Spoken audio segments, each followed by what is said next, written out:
chabvondoka muri yeZimbabwe. Vanhu vaya vekutinyebera tavaona manje. Nyaya ndiri kuuya nayo pano iri kubuditswa navaMutuli Ncube avo finance minister. Nyaya iripo yakamira yakadai so. Pari kunzi National Sports Stadium overall still far from complete. Pamazuva mashoma adarika aya kana muchiri kuremember imimi.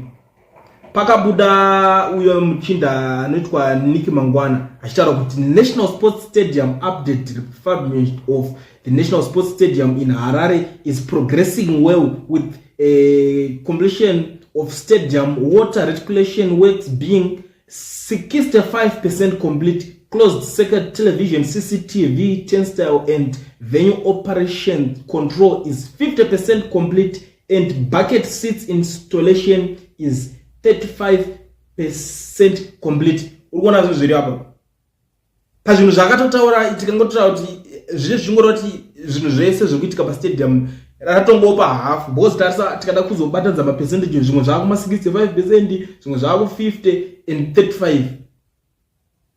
Urikuona nyaya iripo sakurova kuti rato 50% plus pazvinhu zviri kuitika, but panapa pakuchibudziswa nyaya because paakataura izvi Niki takava panapa takataura kuti ini hangu Niki pamwe munhu wekuti haasi good pama percentage yake zvaanenge achitaura. Andambota ari nyeba ngangoti maybe ameno the way anocalculate nayo pamwe anga achiona battery refone yake ari kushandisa kuti iri kutaura kuti yapa 60% aini nangu andina kubvumirana nezvinhu zvaaitaura, but nhasi zvaakuchibuda zviga pachena manje and mistake iripo.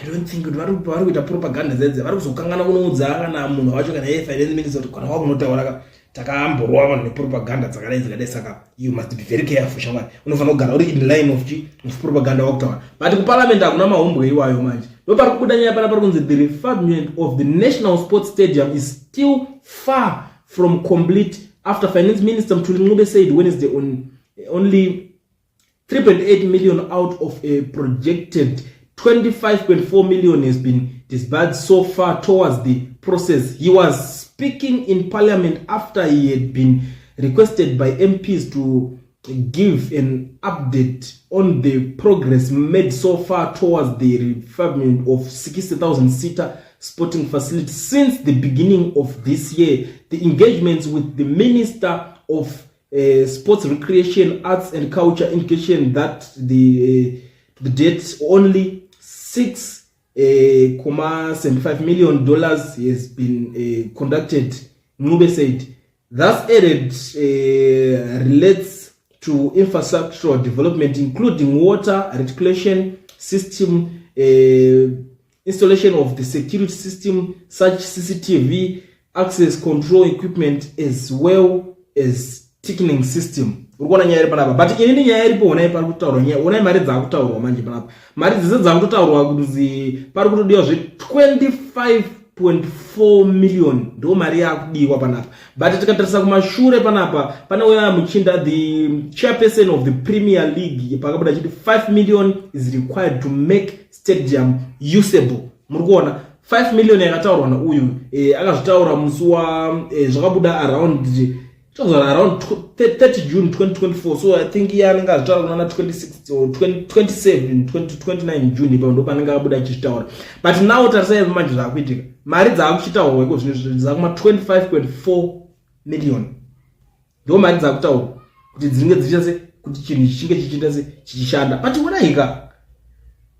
unaika mwana unai nyaya yacho iri papo izvi mari dzinowekwa sei, zvinozofamba sei kuti umwana mbobuda achiti 5 million 5 million bote tatopedza mari yakadaro kugovernment ishoma, to be honest with you, because tikanotasa 5 million iyoyo imari yekuti inocollectwa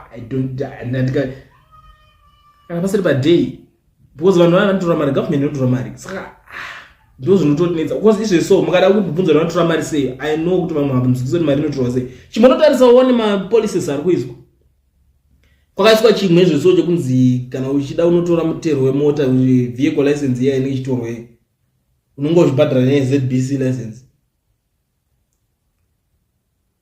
30 utopedza niyo uchibhadhara 30 yako yotorwa. Saka ukada kuweka zvinhu zvese at the end of the day ukuzoona kuti zviri kuzongosara zvatongo savanhu padisadvantage. Ndoko zviri kuzongosara zvavo. Zviri kusara zvavo zongoisa vanhu padisadvantage. Ivo mari vachitora. Saka chakunetsa manje mashandisirwo ari kuitwa mari the way I don't know kuti kana razobuda richabuda zvakaita sei because zvine zvitoda tosa magames aya achikutambirwa outside the country. Honestly speaking, hatisati takuona national games in Zimbabwe right now. But let's talk about Rufaro Stadium. Rakatorenovetwa rakapera kuti pe iko zvinezvi rakapera. Ritonza rato right. But tikuindirenza kuti why is it vasati rakuya richitambirwa imo. Ndo nyaya dzacho dzinenge dzichinetsa izvozvo. Saka apa mafigures apa ndo pakuti netsa pari kuti vhiringidza musoro kuti mwana bobuda chiti 5 million inokwana kuti ringe richigadzirika kuti rive usable. Process yakuitwa zvinhu zvazvo zvakutaurwa ma 25 something million. Kana vanhu vacho vanowana matenda aya avahombe chaivo. Aiwa mwari ave nawani vanhu vanowana matenda inside kwakwa. Anyway, ndangondidangire panapa ndikuzivise zvinhu zviri kuitika. Nyaya idzi dzinenge ndangosangana nadzo ndo dzandinongova ndichitaurawo panapa. Asi kuti ndikutaura zvemusoro wangu that's why ndichiwanzoisa source yenyaya. Muri Zimbabwe panapa panonzwa Coolend. Nyaya idzi dzandava nadzo ndichikutaurirai nhasi, nyaya ndava nayo iri mudariro iyi. Muri kuionawo sei? Tell me what you think in the comment section. Ndakamirira kuti timbonzwawo mhinduro dzenyu kuti nyaya yakambotaurwa pachinzi 5 million inokwanisa kukwana iko pakutaurwa 20 something million pari kutaurwa futi kunzi stadium racho richitori kure kuti zvinge zvichipera because mari yacho yatobuda ishoma umwe akambobuda achitaura zvemapercentage ake ma 65% pano. Muri kuonawo sei nyaya guys?